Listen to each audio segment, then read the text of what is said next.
మన భారతీయ సంస్కృతిలో సనాతన ధర్మం ప్రకారం ప్రతి సంవత్సరం శ్రావణ మాసంలోను, పుష్యమాసంలోను, మాఘమాసంలోను, వైశాఖ మాసంలోను, చైత్రమాసంలోను ఇట్లా ప్రతి పర్వకాలంలో పుణ్యనది స్నానం చేయాలని, సంక్రాంతి నాడు కూడా పుణ్యనది స్నానం చేయాలని చెప్పారు. అట్లా పుణ్యనది స్నానం చేయటం వలన మన సకల పాపాల నుంచి విముక్తి పొందడానికి అవకాశం ఉంది. అటువంటి పుణ్యనది స్నానం చేసే అవకాశం ఇక్కడ కాళేశ్వరంలో ఉంది.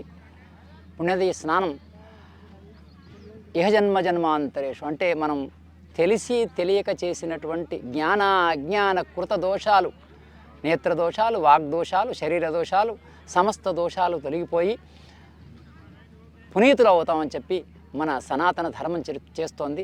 అట్లా అదే కాకుండా వసుధైక కుటుంబకం అని ప్రపంచంలో ఉన్నటువంటి మానవులందరూ కూడా అన్నదమ్ములుగా ఐకమత్యంతో ఉండాలనేదే మన సనాతన ధర్మం చెప్తున్నటువంటి నియమం. దాని ప్రకారం మనమందరం కూడా కలిసి ఉండడానికి ఈ స్నానాలు, పుణ్యస్నానాలు ఇవి పనిచేస్తాయి. ఈ విధంగా ప్రతి మనిషిలో కూడా సనాతన ధర్మం ప్రకారం మానవతా విలువలు పెరిగి నైతిక మూల్యాలు పెంచుకొని ప్రతి మనిషిలో కూడా భగవంతుని చూస్తూ అందరినీ సమానంగా చూసేటువంటి భావన వ్యక్తీకరించేటువంటి దానికి ఇది మనం పునాది వేస్తోంది మన సనాతన ధర్మం.